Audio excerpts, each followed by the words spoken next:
Worlds Adrift entered early access in mid-May, and after a hectic schedule of press events and timed closed betas, I finally got a moment to sit down with it.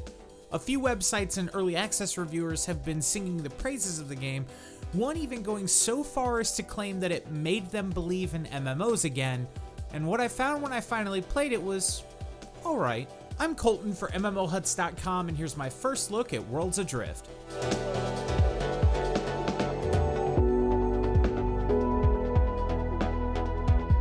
Worlds Adrift is an open-world crafting MMO with a focus on PvP. You start by creating your pirate, and then you're plunked into the islands that make up the game's world with little fanfare. From there, you're free to do whatever you please.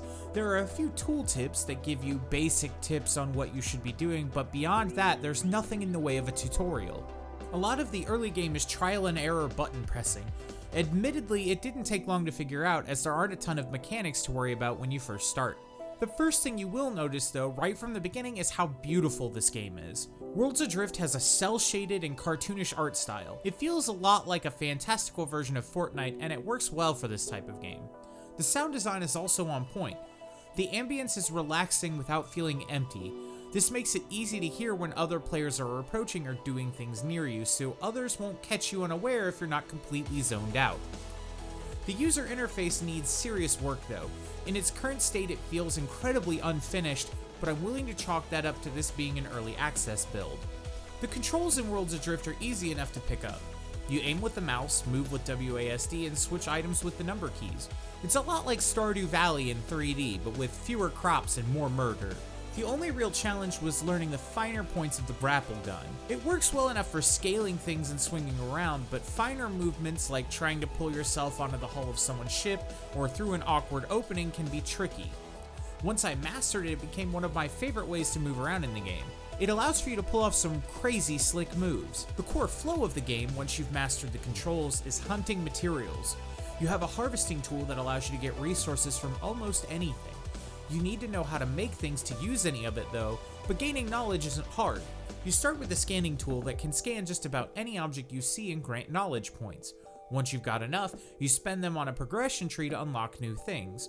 A word of advice: spend early points on vehicle-related things. You need a ship to make the most out of the game's world. Of course, to build a ship, you'll need a shipyard. You can claim any unoccupied shipyard you happen to find. This will serve as a makeshift base for your quest. If you can, I recommend building a personal respawner as soon as possible. This lets you respawn at your shipyard or wherever you put the respawner, rather than at a random tower, which is the default respawn location. From here, most of the gameplay is getting enough knowledge to build a ship so you can explore more islands and earn more knowledge. Doing this isn't as easy as it sounds. Players were everywhere in my time with the game. Everyone starts with a handgun and bullets as well. If you manage to kill someone, you can take everything they have on them except for items that are on their belt. Same goes for you too, so if you have something you need to keep, put it on your belt slots or build a storage container at your shipyard. The combat itself feels okay, but there's a bit of a Fortnite situation with the guns where shots don't seem to 100% go where you're aiming them. This doesn't really damage the experience, but unless you're a Fortnite diehard, it could take some serious adjustment. One of the game's most ambitious features is that the game world is, at least in part, community created. Players can create and explore their own islands, and even submit them to the community and developers for review. Balsa Studios plans to include the best ones in the final game. The tool is robust and allows you to seamlessly switch between building mode and playing mode for testing. You'll want to tinker with settings like surface align and random rotation to get things looking just how you want them. I built an island with huge climbing and swinging challenges, which you're seeing an early version of now. You can even select different architecture types to change the look and feel of your island even more. That's honestly about all there is to the game that I could find in my time with it. The exploration and crafting are a ton of fun, and the PvP adds a cool sky pirate flair to the game. This is especially true if you can get a crew together and engage in ship combat. I think I had more fun with the island creator than the game itself though, which is kind of strange. There doesn't seem to be a lot of focus to the game beyond building and PvP.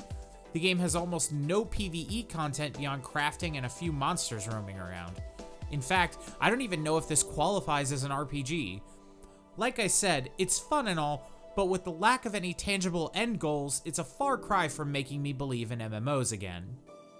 Well, that's all for today. Let me know what you think down in the comments below. Make sure you subscribe and keep it locked on MMOHuts.com for all the latest gaming news and reviews.